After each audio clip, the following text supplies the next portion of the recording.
At dumako tayo sa ibang balita, sinagip ng mga otoridad ng isang batang babae sa Parañaque City na paulit-ulit umanong ginahasa ng kanyang amain.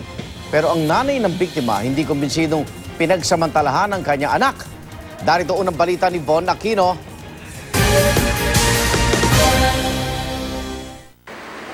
Pasado alas 10 kagabi ng sagipin ng mga tauhan ng Barangay BF Homes, Parañaque City, ang 12 anyos na dalagita na ginahasa umano ng kanyang amain.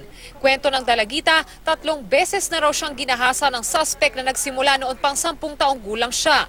Sabi niya, papatayin ko yung nanay mo. Lahat kayo dito, sunugin ko yung banyo pag nagsumbong ka sa nanay mo. Kahapon, tinangka raw siyang muling gahasain ng ama-amahan pero agad daw siyang nakalabas ng bahay. Sinara po niya yung pintuan. Tapos, pinipilit po niya ako. Na? Gahasain po. Ang 10 taong gulang na kapatid ng bata ang naglakas loob na humingi ng tulong sa mga kapitbahay. Baka po kasi ako yung isunod. Kaya? Nagsumbong po. Hindi na raw niya matiis yung ginagawa ng kanilang stepfather.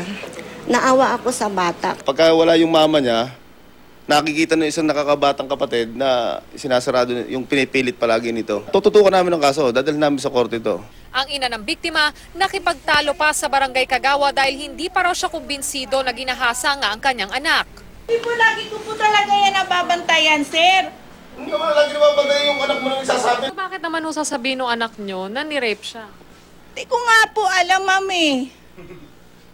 Hindi ko po talaga alam, ma'am. Dahil yung bahay po talaga namin, ganito lang po. Paano po nangyayari yung pag nandun po siya sa bahay? Yung mga anak ko nasa labas.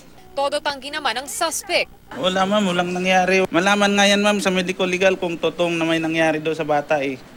Dati na raw noon naghiwalay ang suspect at ang ina ng bata makaraang halikan ng suspect ang dalagita.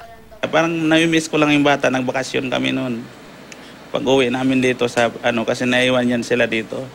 Pinatawag naman ng barangay ang tunay na ama ng biktima na desididong sampahan ng kaso ang suspect. Ito ang unang balita sa Parañaque City, Von Aquino reporting.